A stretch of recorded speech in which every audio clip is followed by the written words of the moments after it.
अस्सलाम वालेकुम। मेरा नाम शहजाद अली है। मेरा आयाद अली। क्या तार सकरन गोठ में कीरे लग कलोस्टा मौका नाजायज़ किया है मुझे पी मौका नाजायज़ी कई है मूंखे इंसाफ़ ॾिनो वञे।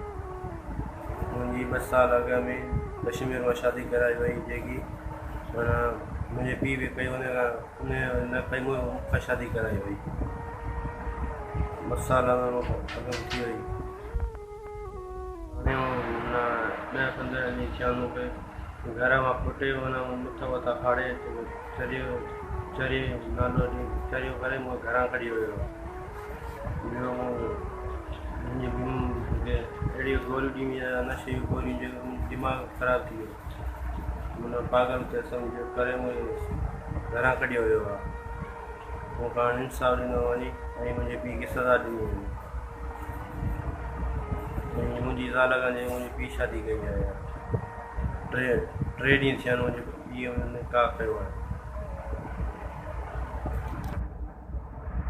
इन में जो हिकिड़ो अयाद मुंहिंजो पीउ शामिल इन शादी कई आहे ऐं ॿियो आहे हिकिड़ो रहमान भयो पठान भयो इहे ॿई इन में शामिल आहिनि। लाल खान जेको मूंखे मुंहिंजो सर रहंदो आहे हाणे मुंहिंजे पीउ उन शादी करायो या जो उन पैसा वरितऊं उन माना ईअं 10 लख वठी मूंखां माना मुंहिंजो निकाह छिगो ई न आहे उन खां निकाह कराए छॾियो 10 लख वरिता 10 लख ऐं 15 लखनि जा जेका प्लाट नवाबशाह सांगड़ रोड ते उहे बि न वरिता विया आहिनि। मुंहिंजो निकाह छिगो ई न आहे हुन खां निकाह विधो वियो आहे। 3 ॾींहं थी विया आहिनि। मूंखे हाणे इंसाफ़ खपे अपील आहे ॿाहिरनि खे मुंहिंजे वीडियो खे वधि में वधि शेयर कयो वञे।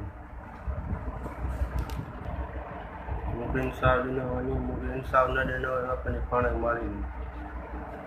या मुंहिंजे पीउ खे मुंहिंजे पीउ उनखे माना ॻोठ मां ई कढियो वञे हिन ॻोठ में सॼो ई न वञे एॾी सज़ा ॾिनी एॾी सज़ा ॾिनी वञे जेतिरो मूंखे सज़ा ॾिनी उन खां वधीक उनखे सज़ा ॾिनी वञे। अपील था कयूं मुंहिंजा मथो फाड़ियो हुई 10-12 ॾींहं थिया आहिनि। हाणे मां पंहिंजी फुफी वटि घरु सैदाबाद में दोस्तनि खे अर्ज़ु था कयूं मुंहिंजे वीडियो खे वधि में वधि शेयर कयो वञे।